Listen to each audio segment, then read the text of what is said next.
وہ آدمی جس میں تنہائی میں اللہ کا ذکر کیا، اللہ کو یاد کرنے بیٹھ گیا، کوئی دیکھنے والا نہیں تھا، وہ تنہا تھا، حجرے میں تھا، اپنے بند کمرے میں تھا، اپنے رب کو یاد کیا، اللہ کی یاد کرتے کرتے اس کی آنکھوں سے آنسو ٹپکنے لگے، اس کی آنکھیں آنسوؤں کا خراج دینے لگی۔ تو میرے اور آپ کے آقا و مولا نے فرمایا کہ یہ آنسو اتنے قیمتی ہیں، ان آنسوؤں کے بدلے میں قیامت کے دن اسے عرش الہی کا سایہ نصیب ہوگا۔ رومی علیہ رحمہ فرماتے ہیں جہاں پانی گرتا ہے وہاں سبزہ اگتا ہے، جہاں آنسو گرتے ہیں وہاں رحمت اترتی ہے۔ وہ ایک بچہ آیا نا اپنی ماں کے لیے لباس لینے کے لیے، اور پہلے وہ گیا اپنے چچا کے پاس، اس کی ماں بیوہ تھی اور اس کا لباس پھٹ گیا تھا، اور وہ اپنے چچا کے پاس گیا تو اس نے دتکار دیا۔ ماں نے اس کو روکا تھا بیٹا نہ جانا، لیکن اس نے کہا کہ تیرے بدن کے اوپر جو لباس ہے وہ بھی پھٹ گیا اور جگہ جگہ سے جسم جھلک رہا ہے، تو میں اپنے چچا سے آپ کے لیے لباس لے کے آتا ہوں۔ پھر جو رویہ اس نے اختیار کیا تو واپس روتا ہوا آ رہا تھا، تو کسی نے راستے نے پوچھا کہ کیا ماجرا ہوا؟ اس نے کہا چچا کے پاس گیا تھا ماں کے لیے لباس لینے، اس نے تو لا کے بھیج دیا۔ اللہ اکبر۔ تو اس نے کہا کہ جا سین حرم میں محمد نام کا ایک شخص بیٹھا ہوا ہے، اگر تو اپنا دکھڑا اس کے سامنے پیش کرے تو وہ امید ہے تمہیں رد نہیں کریں گے، لیکن سن لے ان کا دین کوئی اور ہے۔ اللہ اکبر۔ اپنے ماں کے پاس آیا تو ماں کو کہا کہ چچا نے تو لا کے بھیج دیا، لیکن آپ کی حالت مجھ سے دیکھی نہیں جا رہی۔ تو ماں نے کہا کہ بیٹا نہیں، ان کے پاس نہیں جانا، سنا ہے کہ جو ان سے ملے دین دھرم چھین لیتے ہیں اس کا۔ اللہ اکبر۔ تو حضور علیہ الصلوۃ والسلام کے پاس جانے سے ماں روکنے لگی، لیکن بچے نے کہا کہ امی میں پکا رہوں گا، بتوں کا وفادار رہوں گا، تم اس ٹینشن کو، اس پریشانی کو چھوڑ دو۔ اور حضور کی خدمت میں حاضر ہوا۔ حضور صحن حرم میں چادر اڑے بیٹھے ہوئے تھے، اور جا کے کہنے لگا میں پہلے بات آپ سے کر لیتا ہوں، آپ کا دین میں نے قبول نہیں کرنا۔ حضور مسکرا کے بولے بیٹا بتاؤ کس لیے آئے ہو؟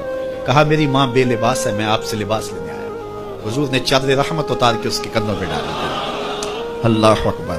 وہ واپس آ گیا اور ماں پر حضور کی چادر اڑائی۔ اللہ اکبر۔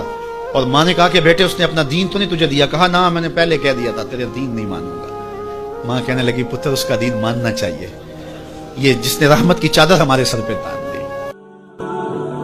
کسی نے حضور کو سلام دیا تھا کہ یہ سلام اپنی امت کو دے دینا۔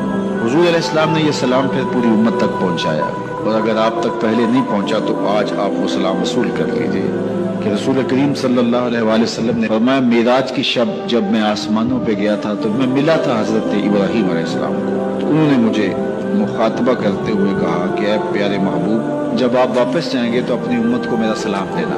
اور حضور نے حضرت عبداللہ ابن مسعود رضی اللہ تعالیٰ عنہ سے مروی ہے کہ یہ سلام امت کو پہنچا دیا، تو جن تک ابھی تک نہیں پہنچا تھا آج ان تک یہ سلام پہنچ گیا۔ تمہیں مبارک ہو، تمہیں حضرت ابراہیم نے سلام بھیجا ہے، اور سلام بھیجا بھی حضور کے ہاتھوں۔ اللہ اکبر۔ کتنے خوش نصیب ہو تم کہ تمہیں حضرت ابراہیم سلام بھیجے اور سلام لے کر آنے والے حضور ہوں۔ یہ میرا اور آپ کا مقدر کہ ہم حضور کے امتی ہیں، ہمیں نبیوں کے سلام آ رہے ہیں۔ جوانی کے بارے میں پوچھا جائے گا، تیری جوانی کے خوبصورت دن کہاں گزرے؟ مجنو بن کے چوکوں میں کھڑا تو نہیں رہا، پارکوں کے گرد پروانوں کی طرح گھومتا تو نہیں رہا، تیری نظر بدکاریاں تو نہیں کرتی رہی، اپنی خواہشات کا غلام بن کے زندگی تو نہیں گزاری، تیری ساری رات 4 انچ کی سکرین کے اوپر بدکاریاں کرتے بسر تو نہیں ہوئی۔ پوچھا جائے گا بتا جوانی کہاں گزری؟ جوانی مستانی ہے یہ کہہ کر کے تو نے ہر ضابطے سے چھٹی تو نہیں کر دی تھی، یا جوانی کے تقدس کو تو نے محفوظ کیا اور راتوں کی تنہائیوں میں اللہ کے حضور سجدہ ریزی کرتا رہا؟ میرے اور آپ کے آقا و مولا نے فرمایا جو جوان جوانی میں توبہ کرے وہ اللہ کو محبوب ہے۔ اللہ اکبر۔ اور اللہ جن 7 لوگوں پر اپنے عرش کا سایہ کرے گا ان میں سے ایک شخص کا ذکر کرتے ہوئے فرمایا وہ جوان جس کی جوانی اللہ کی عبادت میں گزری، قیامت کے دن جب کوئی سایہ نہیں ہوگا اللہ اسے اپنے عرش کا ٹھنڈا سایہ عطا فرمائے۔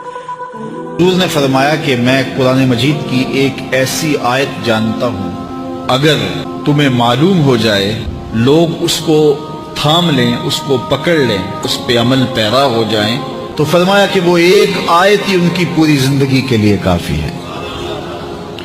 اللہ اکبر۔ اور وہ آیت کیا ہے؟ حضور نے بتائی، وہ آیت یہ ہے وَمَن يَتَّقِ اللَّهَ يَجْعَل لَّهُ مَخْرَجًا وَيَرْزُقْهُ مِنْ حَيْثُ لَا يَحْتَسِبُ، کہ جو اللہ سے ڈرتا ہے اللہ اس کے لیے راستے کھول دیتا ہے اور اس کو وہاں سے رزق دیتا ہے جہاں سے اسے گمان بھی نہ ہو۔ یہ بات ذہن میں رکھیے گا کہ ماں کی فطرت کے اندر اللہ نے اپنی فطرت کا عکس رکھا ہے، اپنی فطرت کا جمال ماں کی فطرت کے اندر ڈال دیا ہے۔ ماں مستور ہے پردوں میں لیکن اس کی تربیت گول نہیں ہوتی. سیرت فرزندہا از امہات، جوہر صدق و صفا از امہات. بیٹوں کی تربیت ماؤں کے ہاتھ میں ہے. صدق و صفا کے جوہر جو پیدا ہوتے ہیں اولاد کے مزاج کے اندر، وہ ماں کی تربیت کا